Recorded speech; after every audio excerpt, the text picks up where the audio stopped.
Yesterday, I made various comments regarding how certain words or phrases might sound similar, but have a totally different meaning.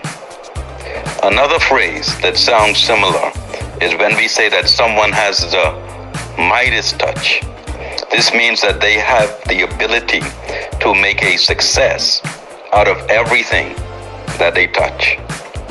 But instead of having the Midas Touch, when we say that someone has the Minnis Touch, we're saying that they are messing up on everything that they touch.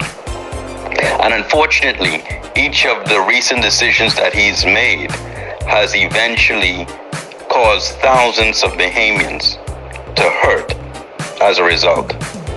The first failed decision was a decision to implement a 72-hour travel policy. He knew that Florida was a COVID-19 hotspot, but was so desperate for revenue from customs duties that he encouraged Bahamians to go to Florida and shop, and even reduced the airfare on Bahamas Air in order to facilitate this. But his decision to waive the requirements for testing for COVID-19 as a condition of re-entry has had a devastating impact. Before this decision, we had less than 100 persons test positive for COVID-19 and less than a dozen who died from it. But once he stopped listening to the medical experts and started to make his own decision, since then, we've had over 4,000 who've tested positive and almost 100 who've died. And the second failed decision was his decision to use his COVID-19 order to amend the redundancy section of the Employment Act. All Bahamians were entitled to redundancy payment after being laid off for 12 weeks once they've had 1 year employment with their employer.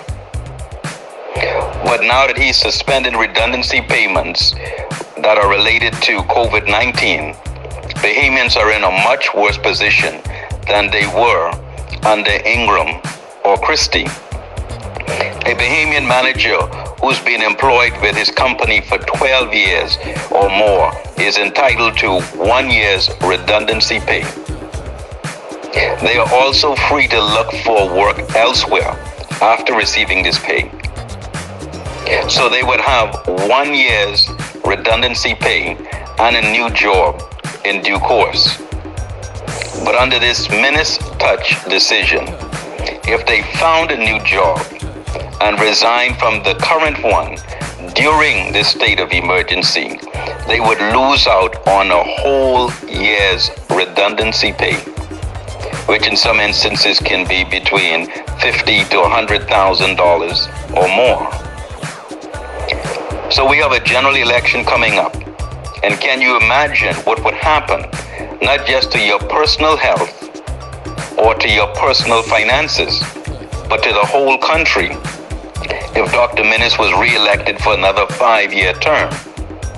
It's therefore important for Bahamians to put a new prime minister in place, one that has the Midas Touch and not the Minnis Touch.